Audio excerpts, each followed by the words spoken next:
Okay. Today we'll learn about plantar aponeurosis. Right? It is the thickened deep fascia of the foot. Okay. Deep fascia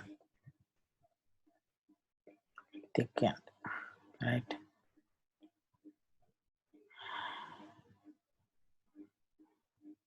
Thickened plantar fascia. Okay.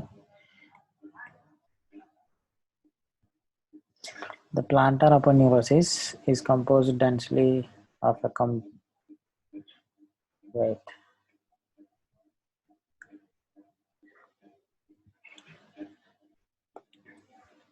It's composed of densely compacted collagen fibers oriented mainly longitudinally but also transversely. Right? Its medial and lateral borders overlie the intrinsic muscles of the great and fifth toes, respectively, while its dense central part overlies the extrinsic and intrinsic flexors of the digits. Right. So this is the plantar aponeurosis. Okay. Lateral and medial side, which are poorly developed, are over great toe and little toe, digiti minimi, but thickened central part is on the flexors because it is in the plantar aspect. Okay, it fanned like this. Okay, that is the plantar aponeurosis. The central part is thick and strongest, right? The fascia is narrow posteriorly where it is attached to the medial process of the calcaneal tuberosity, proximal to the flexor digitorum brevis, and traced distally. It becomes broader. Okay, medial process of the calcaneal tuberosity, broader and somewhat thinner. Just proximal to the level of the metatarsal heads, right? It divides into 5 bands. Okay, 5 bands, one for each toe, just distal to the proximal to the metatarsal heads. As these 5 digital bands diverge below the metatarsal shafts, they are united by transverse fibers. That means they are again united by transverse fibers, right? Which is called as superficial transverse metatarsal ligament.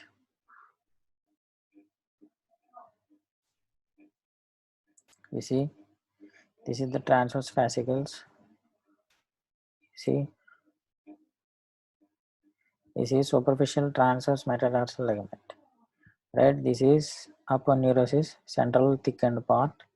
Okay, 5 branches, right? This is the lateral one, this is the medial one.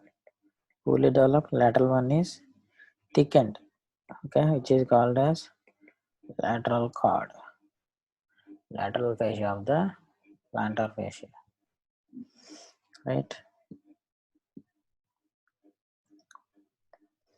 And if you remember the MP joint, metatarsophalangeal joint, into the plantar ligament of the metatarsophalangeal joints, these plantar aponeurosis 2 bands joined medially and laterally, right?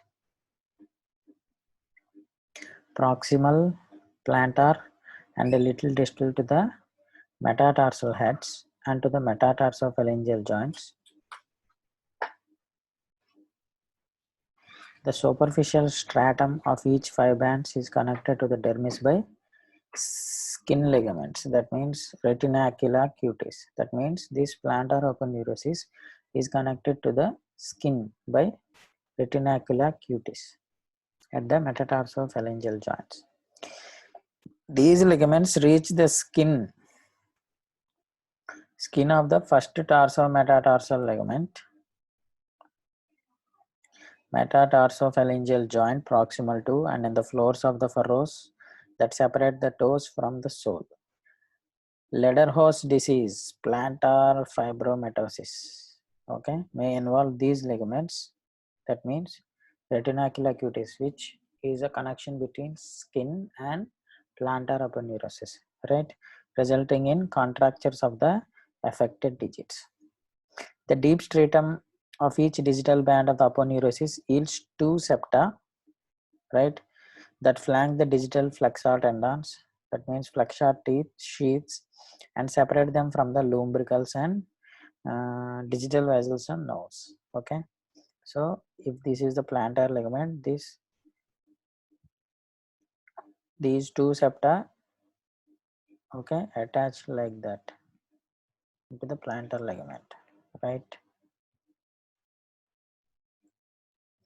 The septa pass deeply to fuse with the interosseous fascia, the deep transverse metatarsal ligament, plantar ligaments of the metatarsophalangeal joints, and the periosteum and the fibrous flexure sheaths at the base of each proximal phalanx. So that means this plantar aponeurosis, the fascia attached to the all structures present there at the metatarsophalangeal joint. Right, the pads of fat develop in the web spaces between the metatarsal heads and the base of the proximal phalanges.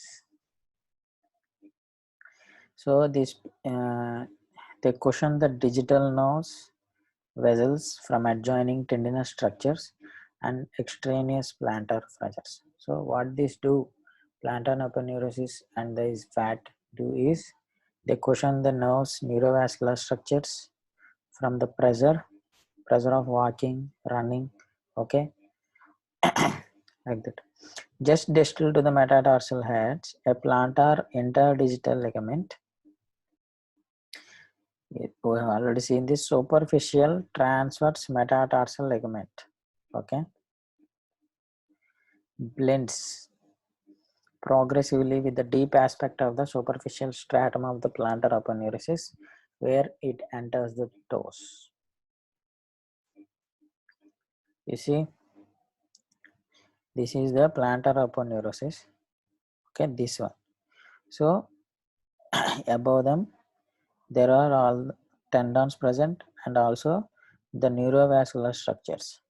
So this is fat, okay, in the sole. So it protects those tendons and the neurovascular structure from the pressure and also from the tendinous pressures, okay, tendons pressure on the neurovascular structure, right.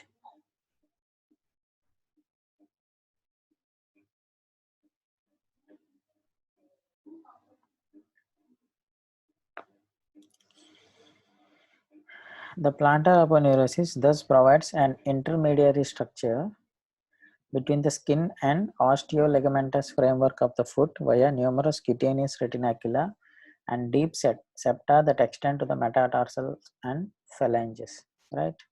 So the central part is also continuous with the medial and lateral parts at the junctions. Two intermuscular septa, medial and lateral, extend in oblique vertical planes between the medial, intermediate and lateral groups of plantar muscles to reach bone. Thinner horizontal intermuscular septa derived from the vertical intermuscular septa passes between the muscle layers, right. The lateral part of the plantar aponeurosis, which covers the abductor digiti minimi, is thin distally and thick proximally, where it forms a strong band, lateral cord, okay, sometimes containing the muscle fibers between the lateral process of the calcaneal tuberosity and the base of the fifth metatarsal. It is continuous medially with the central part of the aponeurosis and with the fascia on the dorsum of the foot around its lateral border. The medial part of the plantar aponeurosis, which covers the abductor hallucis, is thin. It is continuous proximally with the flexor retinaculum, medially with the dorsal fascia of the foot, and laterally with the central part of the plantar aponeurosis. Right? So you see, this is the plantar aponeurosis. Thickened central part is plantar aponeurosis, right? So these 5 digits,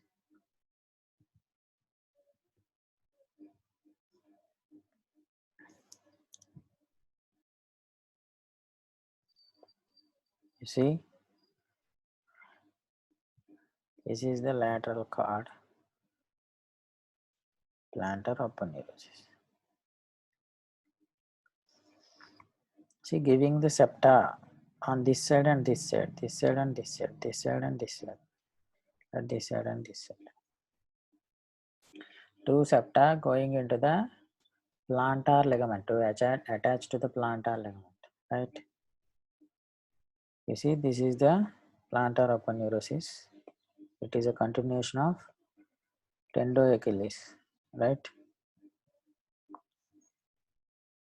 As it attached to the plantar ligament, it is a movable structure. So it is in the extension, it is tense, and in the flexion, it is loose. You see, this is the extension of the toes, okay, extended. So this is somewhat tensed. And also these structural arches, right? Structural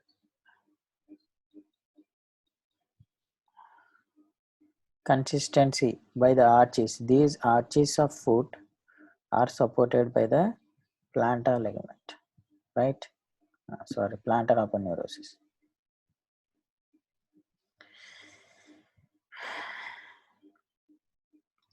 This is the calcaneal tuberosity, right? You see, arches of foot are supported by, this is the plantar aponeurosis, this is the long plantar ligament, this is the short plantar ligament, right? So the foot is in that, foot maintains its structure by these ligamentous structures and these fascia, especially the plantar aponeurosis, right? See, this is the plantar aponeurosis. See, extensor, inferior extensor retinaculum, which is Y-shaped band, right, is continuous with the medial side of plantar aponeurosis or deep fascia, right? Lateral side is lateral cord. You see, so this is plantar fascia, this is medial side, medial fascia, which is most of the time very thin, okay. This one is lateral side. You see, this is the thickening, okay. So that is lateral cord. From calcaneal tuberosity to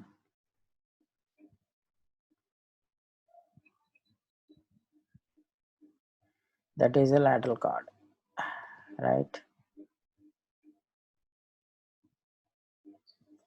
And the last thing we'll discuss about the soft tissue in the foot is heel and metatarsal pads, okay. This is the fat pads which cushions are present in the heel and metatarsals, right? The heel is subjected to repeated high impacts and is anatomically adapted to withstand these pressures. The adult heel pad has an average thickness of 18 mm, right, and a mean epidermal thickness of 0.64 mm. The heel pad contains elastic adipose tissue organized as spiral fibrous septa anchored to each other to the calcaneus and to the skin. Okay, this adipose tissue organized as a spiral fibrous septa. The septa are U-shaped, fat-filled columns designed to resist compressive loads and are reinforced internally with elastic diagonal and transverse fibers which separate the fat into compartments. In the forefoot, the subcutaneous tissue consists of fibrous lamellae arranged in a complex wall containing adipose tissue attached via vertical fibers to the dermis superficially and the plantar aponeurosis deeply. So these fat pads in the digits, right, and the toes are attached to the skin and plantar aponeurosis. The fat is particularly thick in the region of the metatarsophalangeal joints, right, which cushions the foot during the toe off phase of gait. Okay, like the heel pad, the metatarsal fat pad is designed to withstand compressive and shearing forces. Atrophy of either may cause a persistent pain in the distal plantar region, right? You see, this is a fat pad.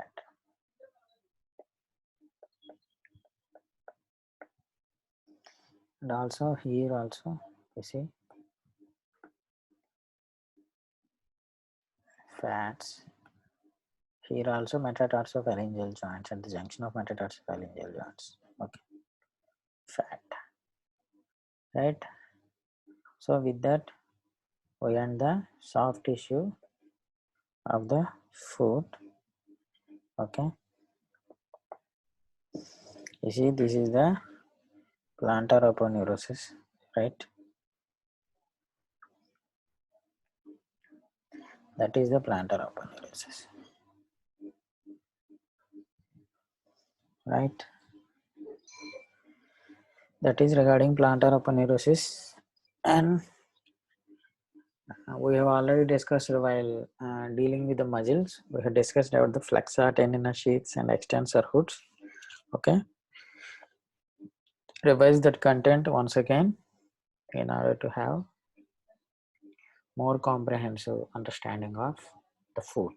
Okay, any doubts?